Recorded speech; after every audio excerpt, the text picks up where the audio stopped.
स्वागत है आपका तिमिर वर्ल्ड पर। मैं हूं आदित्य और आप सुन रहे हैं हॉरर स्टोरी। दोस्तों, कहानी सुनने का असली मज़ा तो तभी आता है जब कमरे में अंधेरा हो और आंखें बंद हों तथा हम अपने कानों में हेडफोन लगाकर कहानी सुनें और उसका अनुभव करें। इसलिए आप लोगों से गुजारिश है कि आप भी अपने हेडफोन लगा लें और कहानी का मज़ा लें।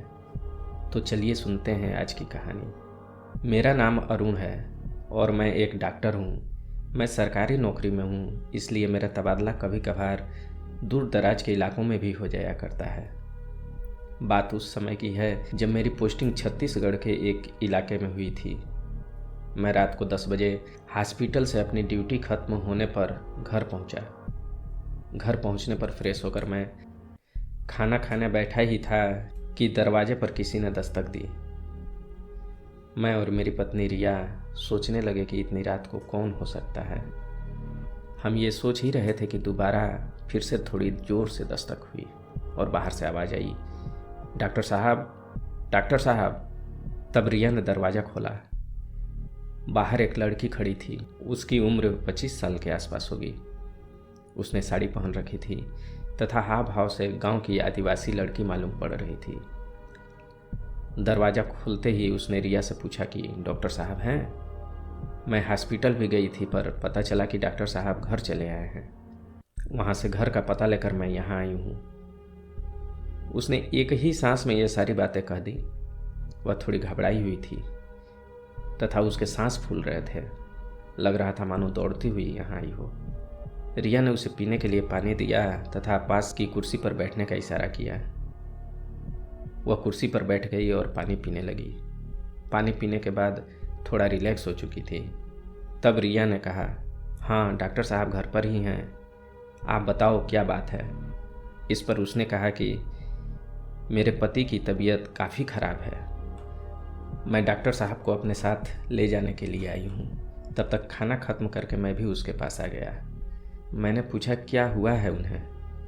उसने बताया कि कुछ दिनों से काफ़ी बीमार हैं तथा अब तबीयत इतनी ख़राब हो चुकी है कि उनसे चला भी नहीं जा रहा। आप प्लीज़ मेरे साथ चलिए। मैं उससे और कुछ जानना चाह रहा था पर रिया ने कहा, बेचारी काफ़ी दुखी लग रही है, आप जाकर देख आइए।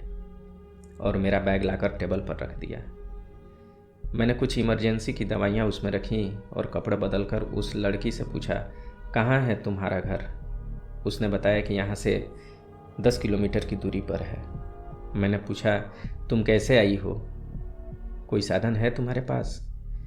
इस पर उसने कहा, नहीं मैं पैदल ही आई हूँ। इतनी रात में कहाँ साधन मिलने वाला था और उनकी हालत गंभीर देखकर मैं पैदल ही चली आई। मैंने कहा, ठीक है घबराओ मत, मैं चल रहा हूँ, सब ठीक हो जाएगा। मेरा तो काम ही है लोगों की सेवा करना और मदद करना। इस पर वह थोड़ा खुश होती हुई बोली, चलिए डॉक्टर साहब आइए मेरे साथ। और मेरा बैग उठा लिया और घर से बाहर निकल आई। मैंने कहा, अरे थोड़ा रुको, क्या हम लोग पैदल ही चलेंगे? रुको, मुझे अपनी गाड़ी तो निकाल लेने दो। इतना कहकर मैं अपने गैराज में खड़ी अपनी कार लेने के लिए चला गया। गाड़ी लेकर मैं जब वापस आया तो उसे बैठने के लिए इशारा करते हुए उसकी तरफ का दरवाज़ा खोल दिया। वह मेरे बगल में बैठती हुई बोली, चलिए डॉक्टर साहब जल्दी चलिए, उनकी तबीयत बहुत ख़राब है। मैंने गाड़ी वहाँ से आगे बढ़ा ली और उसके बताए रास्ते पर ले जाने लगा और सोचने लगा कि रात में इतनी दूर यह अकेली औरत पैदल ही चली आई। उसे रास्ते में डर नहीं लगा? क्योंकि जिस रास्ते हम लोग जा रहे थे वह काफ़ी सुनसान था। मैंने उससे पूछ भी लिया कि क्या तुम्हें किसी का डर नहीं लगा? इस पर उसने कुछ नहीं कहा और आगे की तरफ देखती रही। उसका घर शहर से विपरीत दिशा में था तथा रास्ता पक्का नहीं था। वह रास्ते भर यह बताती आई कि किधर से जाना है तथा कहाँ रास्ता पतला है, कहाँ थोड़ा संभल कर चलना है। थोड़ी ही देर में हम उसके घर के पास पहुँच गए। घर से लगभग 100 मीटर की दूरी पर ही उसने गाड़ी रुकवा दी और कहा कि अब यहाँ आगे गाड़ी नहीं जा सकती है, हमें यहाँ से पैदल ही जाना पड़ेगा। और मेरा बैग लेकर गाड़ी से उतरी और आगे आगे बढ़ने लगी। मैं भी उसके पीछे उसके घर तक आ गया। घर काफ़ी पुराना था। और लकड़ियों का बना हुआ कच्चा मकान था, जैसा कि गांव में हुआ करता है। उसने दरवाजे को धक्का देकर खोला और अंदर जाकर कहा, आइए आप आ जाइए। मैंने वहाँ ध्यान से देखा, आसपास कोई और दूसरा मकान नहीं था। मैं उसके पीछे अंदर चला गया। घर में काफ़ी अंधेरा था, घर काफ़ी पुराना भी था। घर में ऊपर की तरफ से थोड़ी रोशनी आ रही थी। घर में कोई सामान भी नज़र नहीं आ रहा था। मैंने पूछा कहाँ है वो? तब उसने ऊपर की तरफ इशारा किया और बगल में लकड़ी की बनी हुई सीढ़ियों से ऊपर चढ़ने लगी। घर अंदर से 2 पार्ट में बना हुआ था। एक तल्ला घर के अंदर से ही ऊपर बना हुआ था। ऊपर जाकर उसने कहा, डॉक्टर साहब आइए, ऊपर चले आइए। जैसे ही मैं सीढ़ियों की तरफ बढ़ा, मकड़ियों का जाला मेरे सर से सटा। ऐसा लग रहा था कि काफ़ी दिनों से घर की सफाई नहीं हुई हो। इस पर उसने कहा, यहाँ मकड़ियाँ काफ़ी ज़्यादा हैं जो तुरंत जाला बना देती हैं। मैंने जाले को हटाकर सीढ़ियों पर जैसे ही चढ़ना शुरू किया, उसने कहा, आप थोड़ा संभल कर आइएगा, सीढ़ियाँ काफ़ी पुरानी हैं तथा कमज़ोर हो चुकी हैं। मैं सीढ़ियों से होता हुआ ऊपर पहुंचा। मैंने देखा वहाँ पर एक चारपाई है जिस पर एक व्यक्ति लेटा हुआ है। उसने काले रंग की कंबल ओढ़ रखी है। पास में ही एक टेबल है जिस पर एक दिया जो कि मिट्टी के तेल से जल रहा था वो जल रहा है, और उसके पास ही एक कुर्सी है। कुर्सी लकड़ी की थी तथा उस पर काफ़ी धूल जमा हुआ था। मैंने कुर्सी को अपनी तरफ खींचा और उसे साफ कर उस पर बैठ गया। उस लड़की ने मेरा बैग टेबल पर रख दिया और उस व्यक्ति को जगाने लगी। जागते ही वह व्यक्ति बोला, आ गए डॉक्टर साहब, और उठने का प्रयास करने लगा। मैंने कहा, आप लेटे रहिए, मैं चेक कर लेता हूँ। मैंने उसे जैसे ही टच किया तो देखा कि उसे तो बहुत तेज बुखार है और पूरा शरीर जल रहा है।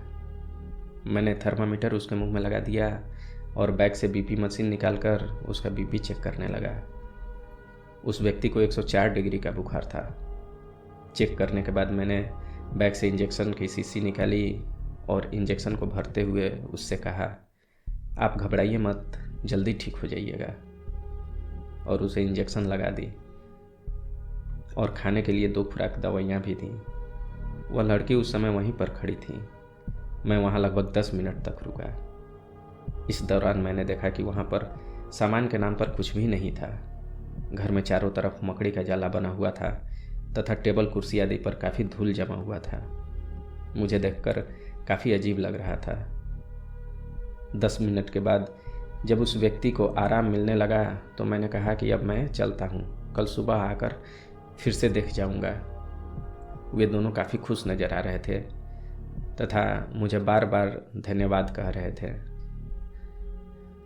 उस लड़की ने मुझसे पूछा कि कितना फीस हुआ और पैसे देना चाहा। इस पर मैंने मना करते हुए कहा कि पहले आप इन्हें ठीक हो जाने दीजिए, फिर आप लोगों को जो देना हो दे दीजिएगा। इतना कहकर मैं वहाँ से वापस चला आया। उस लड़की ने मुझे मेरी गाड़ी तक आकर छोड़ा और फिर से मेरा धन्यवाद कहा। मैं वहाँ से वापस अपने घर चला आया। अगले दिन सुबह मैं जब किसी काम के सिलसिले में उधर से गुजर रहा था तो मैंने सोचा कि चलकर उस व्यक्ति को देख आऊँ। मैं उसके घर के करीब जहाँ गाड़ी मैंने रात को खड़ी की थी वहाँ पर अपनी गाड़ी ले जाकर खड़ी कर दी और उसके घर तक चला गया। मैंने घर पर जाके देखा कि दरवाज़ा बंद पड़ा है। वहाँ पर मैंने पुकारा, कोई है, और दरवाज़ा खटखटाया। इस पर अंदर से कोई आवाज़ नहीं आई। मैंने दोबारा फिर दरवाज़ा खटखटाया और पुकारा, फिर भी अंदर से कोई आवाज़ नहीं आई। तभी 2 व्यक्ति जो उधर से गुजर रहे थे उनका ध्यान मेरी तरफ गया और मेरे करीब आकर उन्होंने पूछा, आप किसे बुला रहे हैं? यहाँ पर तो कोई नहीं रहता।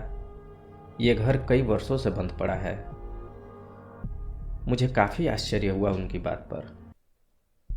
उनकी बात को झुठलाते हुए मैंने रात की सारी घटना उन्हें बताई। मेरी बात पर किसी को विश्वास नहीं हो रहा था। और उन्हें यकीन दिलाना भी मुश्किल था।